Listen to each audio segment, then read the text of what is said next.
Para mim é um prazer muito grande, nessa manhã, estar aqui em Solo, do Mato Grosso, cidade de Cuiabá. E hoje nós vamos falar sobre um tema, um assunto muito importante. Mas antes de assim fazê-lo, eu gostaria de convidar você a ficar de pé. Eu imagino que vocês já estão assentados há um bom tempo. A gente vai fazer uma oração de pé, para a gente poder esticar um pouco o corpo, né? Dar aquela relaxada. Então, assim como você está, feche seus olhos. Maravilhoso Deus, que privilégio poder estarmos reunidos nesse lugar para ouvir orientações, instruções pelas quais a tua igreja será capacitada a cada vez mais estar comprometida com a missão da pregação do Evangelho. Nós cremos que todas as coisas corroboram para uma finalidade só: pregar o Evangelho e salvar pessoas. E ao estudar sobre o tema dessa manhã, que é a Casa do Tesouro, nós possamos entender, através de uma estrutura funcional, o quanto ela é importante para a pregação do Evangelho, para a salvação de pessoas e para a volta de Jesus. Portanto, ó Deus, nos abençoe nessa exposição, que o que for aqui apresentado possa ser assimilado, praticado e também entendido. Permaneça conosco durante todo esse dia e toda essa programação, em nome do Senhor Jesus. Amém. Bem, hoje nós vamos então falar sobre a Casa do Tesouro. Eu sou mineiro, trabalho no Espírito Santo, mas rodando pelaquela malha viária de Minas Gerais, um dia eu estava viajando para o interior de Minas e eu me deparei com um carro à minha frente. E nesse carro tinha uma frase no para-brisa que dizia: resultado de Malaquias 3:10. Eu achei interessante isso. Então, ele cria que o seu carro era resultado de fidelidade. E lá tem a citação do texto de Malaquias 3:10, que eu creio que a maioria de nós passou a vida inteira ouvindo esse texto, quando nós tínhamos aquele antigo ofertório que era lido na igreja. A maioria das histórias sempre tinha a citação Malaquias 3:10. E quando nós lemos Malaquias 3:10, e eu quero convidar você a abrir a sua Bíblia em Malaquias 3:10, nós só lemos apenas dos versos 8 ao 10. E aqui na palavra de Deus, Malaquias capítulo 3, verso 10, eu vou esperar que você encontre, para que juntos nós possamos então fazer a leitura, apesar de estar aí no texto, na projeção, mas eu gostaria que você abrisse sua Bíblia, que eu quero analisar outros versos com vocês. Malaquias 3:10 diz: trazei todos os dízimos à casa do tesouro, para que haja mantimento na minha casa, e provai-me nisso, diz o Senhor dos Exércitos, se eu não vos abrir as janelas do céu e derramar sobre vós bênção sem medidas. Então, quando a gente olha para esse texto, a gente tem duas vertentes: bênção e maldição. Se você é fiel, você vai ser o quê? Abençoado, você vai ser próspero. Se você não é fiel, se você não devolve o seu dízimo e a sua oferta, então você vai ser amaldiçoado. Você vai passar por algum tipo de escassez, vai faltar para você, porque você não é fiel. Porém, nós esquecemos de um terceiro aspecto nesse texto. Quando Deus, através do profeta, diz: trazei todos os dias aonde? A casa do tesouro. Então a nossa mente fica muito voltada à bênção e maldição, e nós nos esquecemos da casa do tesouro. E qual é a nossa proposta hoje? É entender a relevância da casa do tesouro e como a sua estrutura funcional é a base da estrutura funcional e financeira da Igreja Adventista do Sétimo Dia, da qual você é um líder. Sobre a casa do tesouro, existem 3 interpretações que são muito comuns. A primeira delas: há pessoas que acreditam que a casa do tesouro é o próprio ser humano. Olha só a linha de interpretação. A pessoa diz assim: a Bíblia diz que o meu corpo é o quê? É o templo do Espírito Santo. A casa do tesouro fica onde? No templo. Então, se o meu corpo é o templo do Espírito Santo e a casa do tesouro fica no templo, então o dinheiro tem que ficar comigo. Então eu tenho que administrar o dízimo e a oferta do jeito que eu achar conveniente. Então eu vou ajudar o pobre, o menos favorecido, eu vou ajudar o pedinte, vou ajudar uma instituição de caridade, eu vou com o meu dízimo pagar obreiro. É assim que algumas pessoas pensam, que é uma interpretação não bíblica e totalmente equivocada. A segunda interpretação, ela é mais de uma visão congregacional, que é muito utilizado pelas outras instituições, que creem que o dízimo e a oferta devem ser administrados na igreja local, porque eles creem que a casa do tesouro é a igreja local. Porém, nós vamos ver hoje na Bíblia que a casa do tesouro não sou eu, ser humano, a casa do tesouro não é a igreja congregacional. A casa do tesouro é uma estrutura funcional que permite à igreja crescer, avançar e cumprir a missão. Amém? Então vamos lá à nossa proposta. A primeira coisa que nós vamos ver na Bíblia é que a casa do tesouro é um sistema organizacional e financeiro do povo de Israel. Voltando para o texto bíblico, olha o que diz o verso 6. Como começa a mensagem de Deus para o povo de Israel em Malaquias 3? O texto, a mensagem, começa da seguinte forma: porque eu, o Senhor, não mudo. Por isso, vós, ó filhos de Jacó, não sois consumidos. Desde os dias de vossos pais os desviastes dos meus estatutos e não guardastes. Tornai-vos para mim, e eu tornarei para vós outro, diz o Senhor dos Exércitos. Mas vós dizeis: em que havemos de tornar? Aí vem o verso 8. Roubará o homem a Deus? Todavia vós me roubais e dizeis: em que te roubamos? Nos dízimos e nas ofertas. Com maldição sois amaldiçoados, porque a mim me roubais, vós, a nação toda.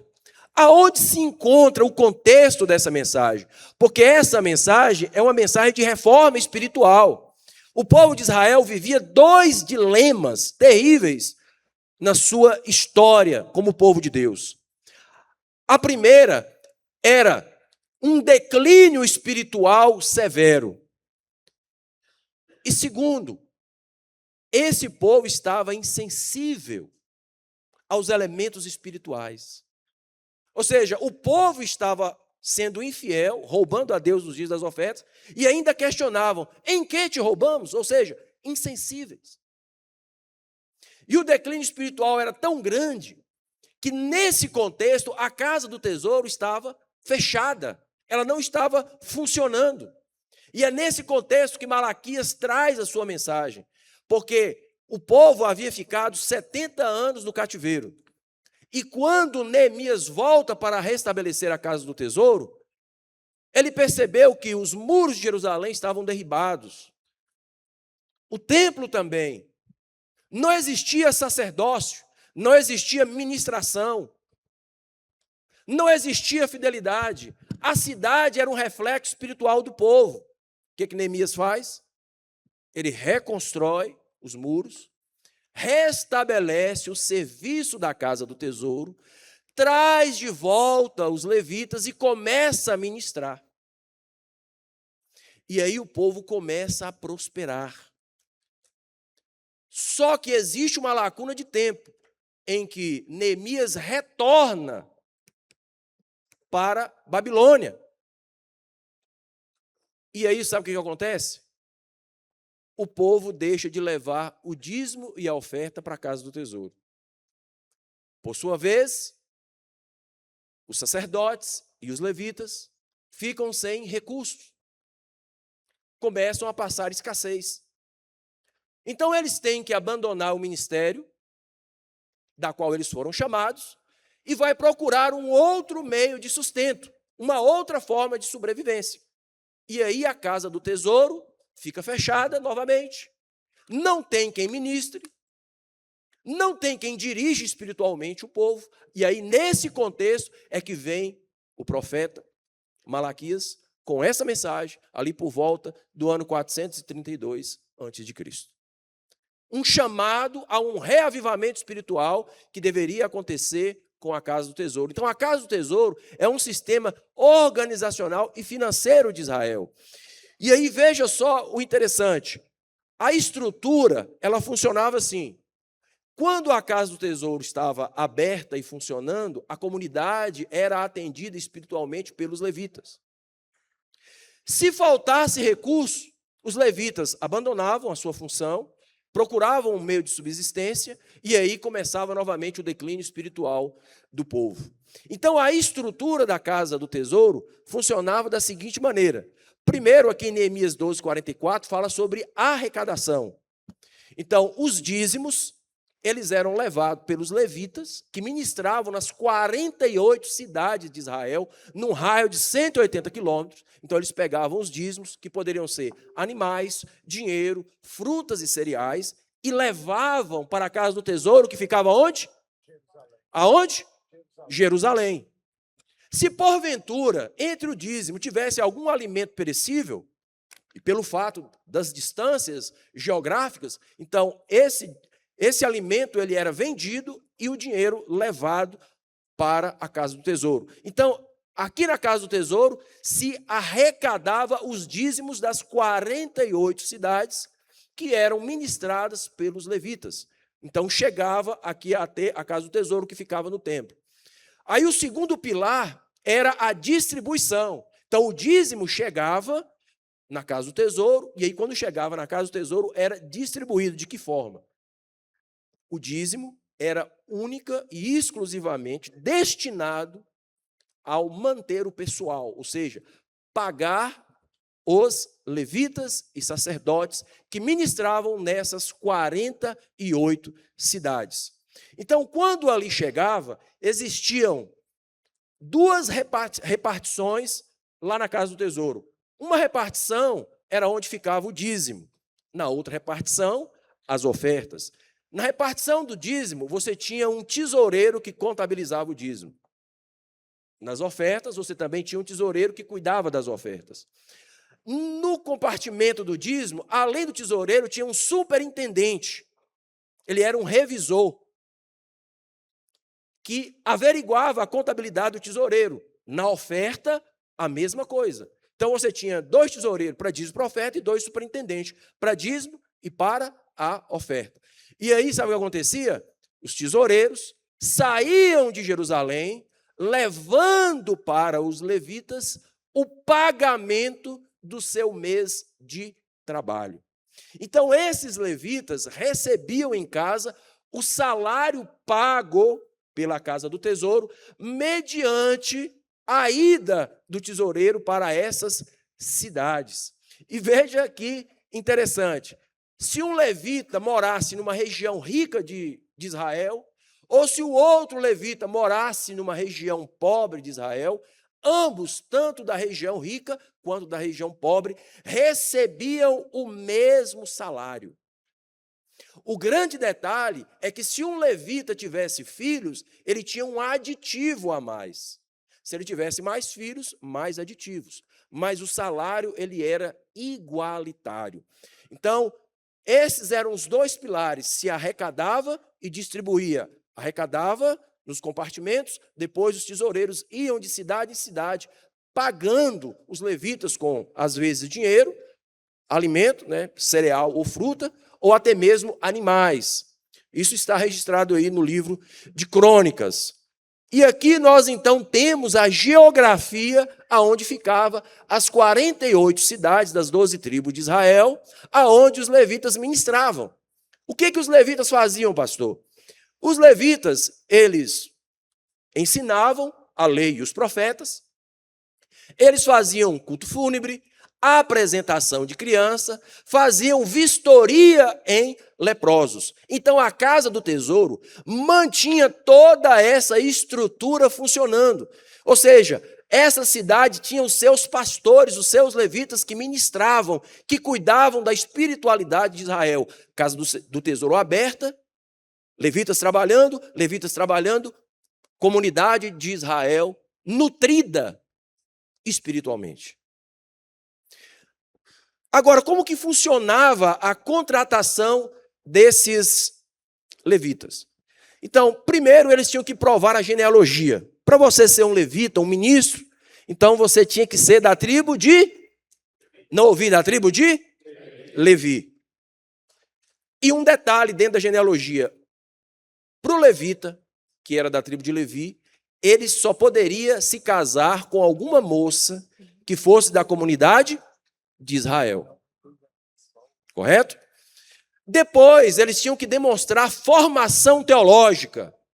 Eles precisavam ser conhecedores das leis, da lei e dos profetas. E o tempo de trabalho deles seriam de aproximadamente 25 anos, e então eles eram aposentados de suas funções. Então, o levita, para trabalhar como ministro, ele deveria cumprir esses 3 requisitos que nós chamamos de arrolamento levita, que é arrolamento ou escolha dos levitas. E então, essa estrutura, ela funcionava da seguinte maneira. Então, o adorador levava o seu dízimo até a congregação, o levita pegava o dízimo e levava até o sacerdote, que por sua vez depositava na casa do tesouro, aonde ficava a tesouraria da casa do tesouro, que cuidava de toda essa estrutura funcional. Então, veja bem, aqui nós temos uma estrutura unificada em um só lugar, chamado, qual o nome? A casa do tesouro. E assim toda essa estrutura funcionava perfeitamente bem e mantinha a espiritualidade do povo de Israel. Então, esse é o primeiro aspecto da Casa do Tesouro. A Casa do Tesouro é um sistema financeiro e organizacional do povo de Israel. E isso está ratificado aqui nas Sagradas Escrituras e comprovado também no Espírito de Profecia. Então, nós vamos para o segundo aspecto da Casa do Tesouro. A Casa do Tesouro é um sistema de sucesso espiritual de Israel. Olha que interessante. Mais uma vez o mapa. Esse mapa, ele mostra o reino unificado. Porém, nós sabemos que houve um momento da história em que o reino se dividiu. Então, nós tínhamos o reino do norte, que passou a se chamar Israel. O reino do norte chamava Israel. E qual era a capital do reino do norte? Samaria. O reino do norte, então, teve o seu primeiro rei. Como ele se chamava? Jeroboão. Primeiro rei do norte. O reino do sul passou a se chamar Judá. A capital qual era? Jerusalém. E qual foi o seu primeiro rei? Roboão. Algo interessante. O reino do norte ficou com quantas tribos? Quantas? 10 tribos. E o reino do sul? 2 tribos. Judá e Benjamim. Então, nesse período da divisão até então, olha o que acontece. A Casa do Tesouro continua funcionando, a centralidade espiritual de Israel está na Casa do Tesouro, apesar de nós termos 2 reinos e 2 reis, Roboão e Jeroboão. Mas por que o reino permaneceu unificado? Porque os levitas pregavam a mesma mensagem, que era a lei e os profetas. Os levitas estavam ligados à Casa do Tesouro, os levitas eram mantidos pela Casa do Tesouro e eles mantinham uma integridade teológica, doutrinária e espiritual, mesmo os reinos sendo divididos. A geografia foi dividida, porém se manteve a estrutura espiritual. Reparem que a igreja adventista do 7º dia, apesar de estar em geografias diferentes, em países diferentes, ela mantém a mesma estrutura organizacional da Casa do Tesouro. Hoje a igreja, ela prega em 516 idiomas. Ela já está em 212 países. Ela é administrada por uma associação geral que tem 13 divisões.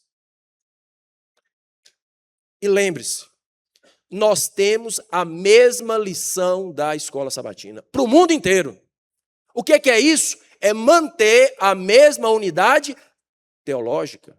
Afinal de contas, a escola sabatina é uma escola de formação teológica para todos nós. Nós temos o mesmo livro para o mundo inteiro. O Nisto cremos. Que tem quantas doutrinas? Quanto? Só o livro de vocês, o meu é só 6. São 6 doutrinas e 28 crenças.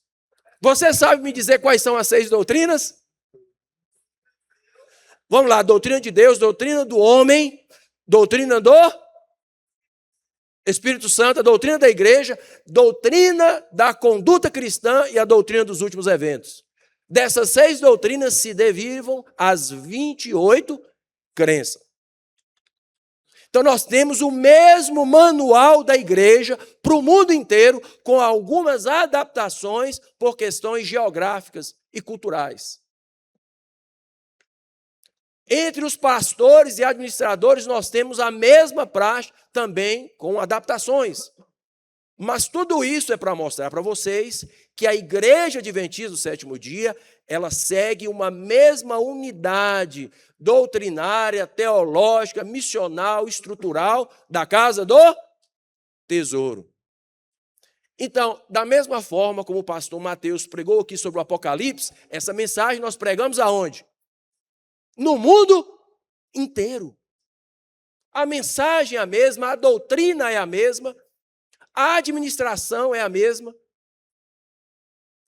Por isso que essa igreja cresce e avança ao longo dos anos, porque tem a sua fundamentação funcional na Casa do Tesouro. Até então aqui nós vemos um reino dividido, porém uma estrutura funcionando, apesar de uma divisão geográfica e política.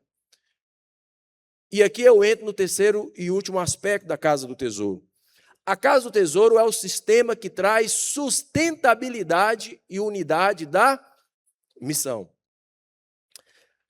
Então, aqui nós temos dízimo, mensageiro, missão e mensagem.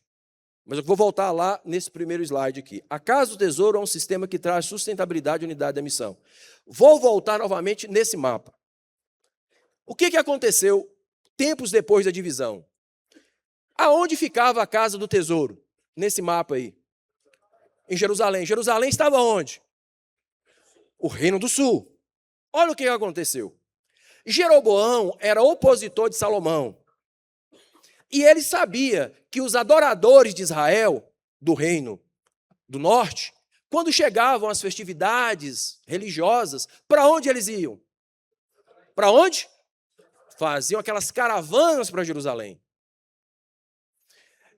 E Jeroboão começou a ficar preocupado de que lá no Reino do Sul, os seus súditos sofressem uma lavagem cerebral e voltassem para o Reino do Norte e tentassem dar um golpe de Estado. Ou, quem sabe, matá-lo, destroná-lo de sua função. E ele, então, decidiu impedir que o povo do norte fosse para o sul, lá para Jerusalém, para a Casa do Tesouro, levar os seus dízimos e ofertas. Então ele teve uma brilhante ideia do Satanás. Qual foi a brilhante ideia dele? Eu vou criar uma Casa do Tesouro aqui no Reino do Norte e ninguém do norte vai para o Reino do Sul. Ou seja, eu vou fazer uma estrutura alternativa. E aí, o que ele fez? Ele colocou em Dan um templo e colocou um bezerro de ouro. Agora, qual era o detalhe? Quem iria ministrar no Reino do Norte? Os levitas. Mas lembram-se, os levitas tinham uma unidade teológica, doutrinária e litúrgica. Eles não poderiam aceitar idolatria, porque era contra o princípio que eles pregavam, a lei e os profetas. E o que eles fizeram? Tomaram a decisão de não ministrarem nesse sistema alternativo. Então Jeroboão, melhor dizendo, ficou irritado. Isso está no livro de 2 Crônicas. Ele fica irritado. Sabe o que ele faz? Ele expulsa todos os levitas do reino do norte e todos eles ficam desempregados e vão para onde? Vão para Jerusalém. E agora, o que Jeroboão ia fazer se ele não tinha levita, se ele não tinha pastor, se ele não tinha ministro? Então, ele baixou um edital convocando qualquer pessoa que quisesse ministrar nesses templos, nesses lugares altos, como pastores. Ou seja, esses camaradas foram chamados sem formação teológica, sem ser da linhagem de Levi, sem ter conhecimento. Era para fazer um bico religioso. Sabe o que aconteceu? Paganismo, idolatria. Ao ponto de nós termos um termo muito usado na Bíblia: o mal vem do norte. Porque tudo que era paganismo começa aqui, quando criaram um sistema alternativo contrário à casa do tesouro. Porém, o Reino do Sul mantém a integridade funcional da casa do tesouro e prospera, enquanto o Reino do Norte vive afundado em paganismo e idolatria. Então, o segredo espiritual de Israel, funcional de Israel, financeiro de Israel, está fundamentado na casa do tesouro, que é a mesma base que a Igreja Adventista do Sétimo Dia usa. Então, a casa do tesouro é um sistema que traz sustentabilidade e unidade na missão. Sabe por quê? Porque mesmo sendo eu pastor, se um dia eu chegar na minha congregação e dizer assim: olha, a partir de hoje a Santa Ceia vai ser diferente. Eu, como um bom mineiro, eu vou substituir o pãozinho de Santa Ceia pelo pão de queijo. E no lugar do vinho, nós vamos fazer um chazinho de camomila. Não vai demorar muito, a informação vai chegar até meu presidente. Sabe o que vai acontecer comigo? Eles vão me pedir a minha credencial ministerial. Eu não estou mais apto para continuar como ministro, porque eu não estou mantendo a unidade teológica, administrativa e institucional. E pode ser que o meu presidente ainda me recomende um bom psiquiatra ou um hospital psiquiátrico. Então, queridos, a Casa do Tesouro faz com que nós tenhamos uma unidade teológica, que todos falem a mesma língua e dancem a mesma música.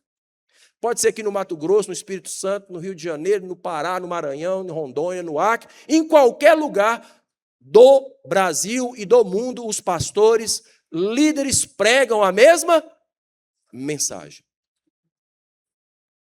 Porque o nosso sistema não é congregacional, o nosso sistema é uma unidade representativa.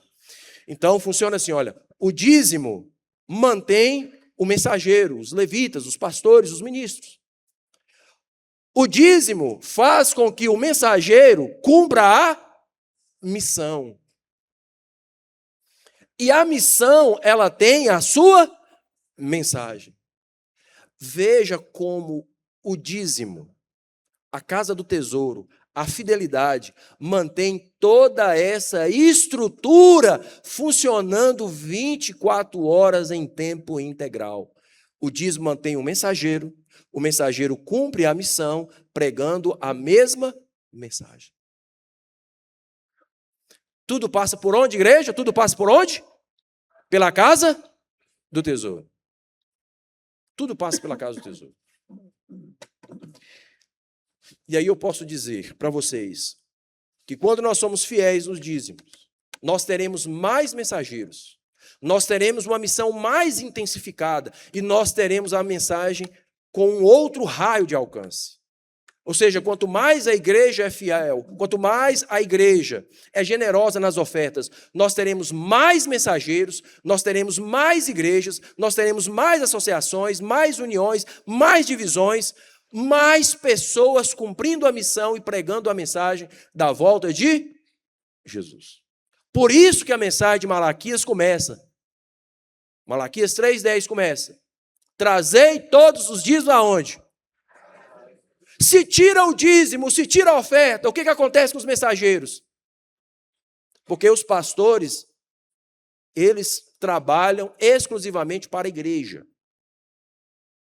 Nós temos que assinar um documento de conflito de interesse. Eu não posso ser pastor e médico, eu não posso ser pastor e lanterneiro, eu não posso ser pastor e mecânico. Eu sou pastor tempo integral. Sou mantido pelo dízimo para cumprir a missão, porque eu tenho uma mensagem, que é a mensagem dessa igreja, que é a mensagem do terceiro anjo. Então, o dízimo e a casa do tesouro é a base de tudo isso. É por isso que Malaquias diz, trazei todos os dias a casa do tesouro para que haja mantimento na minha. Então, aonde fica hoje a casa do tesouro? É na congregação local? Não. A casa do tesouro fica onde? Na associação geral. A divisão, a união e a nossa associação aqui, que é a Associação Leste Mato Grossense, ela é uma extensão da casa do tesouro. Então, quando você faz a sua doação, no envelope ou no Serve-me, percorre todo esse trajeto até chegar à casa do tesouro. E assim, nós temos mensageiro, nós temos missão e nós temos mensagem. Então, como o nosso tempo está avançado, eu fiz uma síntese. Mas eu queria dizer para vocês o seguinte. Eu sou adventista há 30 anos. Agora, em dezembro, vai fazer 31. Ao contrário de muitos de vocês, eu não nasci num lar adventista. Eu vim conhecer essa igreja, a funcionalidade dessa igreja, depois que eu me batizei. Então, eu tenho 30 anos que sou adventista, tem 19 anos que eu sou pastor, das quais, desses 19 anos, 6 eu trabalhei como líder de mordomia, lá em Minas Gerais. E eu posso dizer uma coisa para vocês do fundo do meu coração, com toda a segurança. Eu um dia vou descer a sepultura se Jesus não voltar antes, mas eu carrego no meu coração essa convicção comigo. E eu quero que você carregue isso com você também. Essa igreja que nós servimos aqui, a Igreja Adventista do Sétimo Dia, ela trabalha sobre 3 pilares que denotam credibilidade e confiança. Essa é uma igreja que trabalha de maneira organizada.